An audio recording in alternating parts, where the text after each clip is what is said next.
기켈로이드는 원인이 귀걸이나 피어싱, 그리고 수술 등에 의해서 조직들이 과증식하면서 발생하게 됩니다. 흔히 말하는 켈로이드랑 이게 약간의 차이가 있습니다. 기켈로이드는 절제를 깔끔하게 하고 또 재발 방지 치료 등을 통해서 완치가 가능해서 치료가 수월하다는 점이 다른 켈로이드들과의 인상적인 차이라고 할 수 있겠습니다.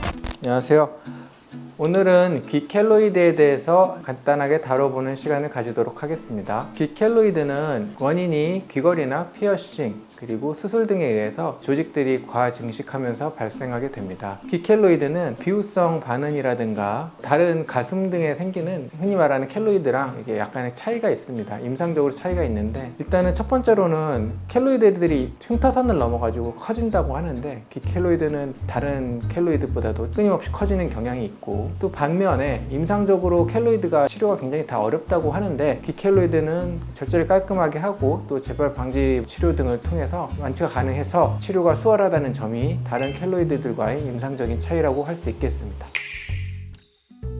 기켈로이드의 증상으로 가렵거나 약간의 압통을 유발을 하기도 하지만 그런 것 때문에 수술을 하기보다는, 그리고 기켈로이드는 이제 생기면 계속 끊임없이 커지고 미용적으로 굉장히 큰 하자가 되기 때문에 그런 목적으로 수술을 하게 된다고 할 수 있겠습니다. 일반적으로 켈로이드 같은 경우는 어떻게 수술을 하거나 어떤 치료를 받아도 재발을 하고 답이 없다고 많이 알려져 있는데, 기켈로이드 같은 경우는 일반적인 켈로이드와는 달리 수술을 해서 깔끔하게 조직을 떼어내고 재발을 이제 억제하기 위한 주사 치료 등도 있어서 여러 가지를 복합적으로 치료를 하면 대부분의 켈로이드가 완치가 가능하다고 이야기할 수 있겠습니다. 기켈로이드는 피어싱이라든가 귀걸이 등에 의한 염증 반응으로 인하여 발생을 합니다. 수개월 이상에 걸쳐서 발생하기 때문에 단기적인 감염에 의한 염증이라기보다는 귀걸이라든가 피어싱 등의 금속에 의해서 발생하는 알러지에 의한 염증이라고 판단이 됩니다. 따라서 귀걸이나 피어싱 등을 하지 않는 것이 가장 근본적인 예방법이라고 할 수 있겠는데요. 어쨌든 간에 금속에 의한 알러지이기 때문에 조금 더 좋은 금속의 피어싱이라든가 귀걸이를 하시게 되면 발생률이 조금 더 떨어진다고 알려져 있습니다.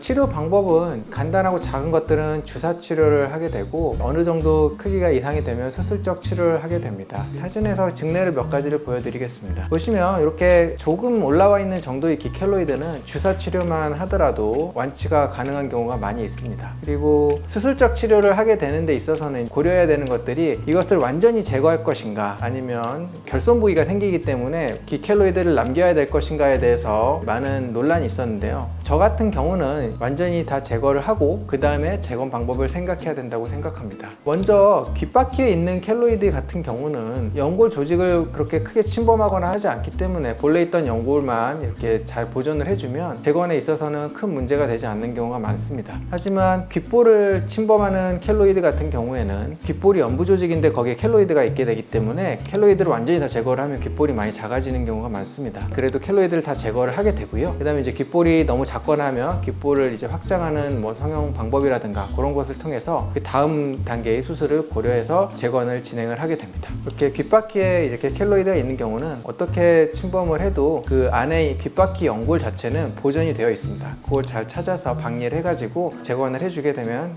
켈로이드를 깔끔하게 떼어주면 원래 모양의 귀를 찾는 것은 어렵지 않습니다.